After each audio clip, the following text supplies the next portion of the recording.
Lui, c'est le messager, le serviteur choisi par Dieu. Son nom, Papa Kadima Nyindu, Jean de Dieu. Il est né le 6 avril 1948 à Bibanga, dans l'ancienne province du Kasaï oriental, aujourd'hui démantelée. Il est le fils aîné de Kadima Nyindu Enoch et de Kabedi Charlotte. Il grandit dans une famille de 8 enfants, composée de 5 filles et 3 garçons. Plus tard, il se marie avec maman Milemba Berma Bukasa. Mais dès sa naissance, un destin particulier l'accompagne. Un appel mystérieux qui va marquer son existence pour toujours. Dès son jeune âge, des signes inhabituels apparaissent dans sa vie. Un simple bouton à la paupière devient une plaie impressionnante, faisant enfler son œil. Il révèle avoir été ensorcelé. Il annonce alors une revanche spirituelle. Peu après, la femme soupçonnée tombe gravement malade et meurt. Alors qu'il n'est encore qu'un enfant, il entre dans la hutte d'un célèbre féticheur nommé Kabongo. Sans crainte, il renverse sa statue et prend la boue entre ses mains. Peu de temps après, le féticheur décède. Un rêve vient ensuite troubler ses nuits. Il voit un village entier s'écrouler sous ses yeux. Le combat entre la lumière et les ténèbres venait de commencer.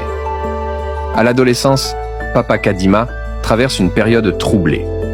Comme beaucoup de jeunes de son âge, il fréquente des églises mondaines, mène parfois une vie éloignée de l'appel divin.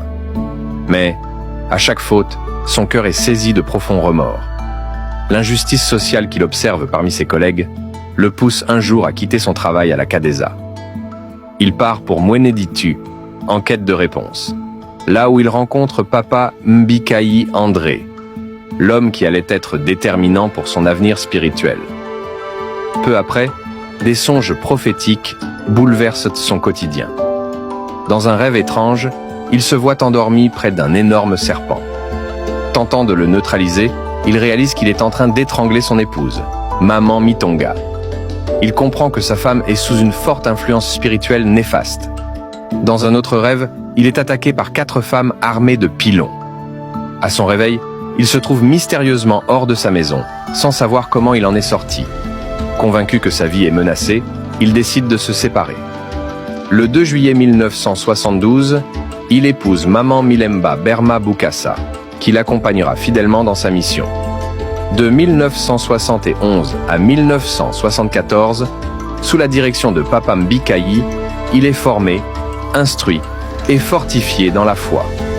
En 1974, il quitte Mweneditu pour Lubumbashi. En 1975, il commence l'évangélisation des églises mondaines. En 1976, il entre officiellement dans son apostolat. 3 ans plus tard, en 1979, Dieu lui ordonne de procéder à une première élection spirituelle. 10 élus sont choisis pour former le noyau de la future église. La Pentecôte approche.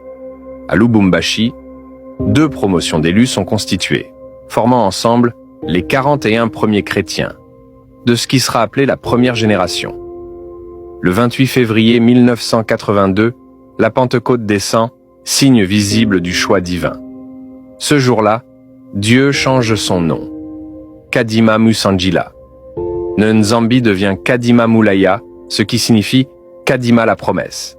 La mission s'étend. De 1982 à 1985, 262 nouveaux chrétiens rejoignent le mouvement. C'est la 2e génération. En 1984, débute leur Pentecôte. Et elle s'achève en 1985 à Likazi. Chaque pas confirme que Papa Kadima est un homme envoyé pour un dessein supérieur.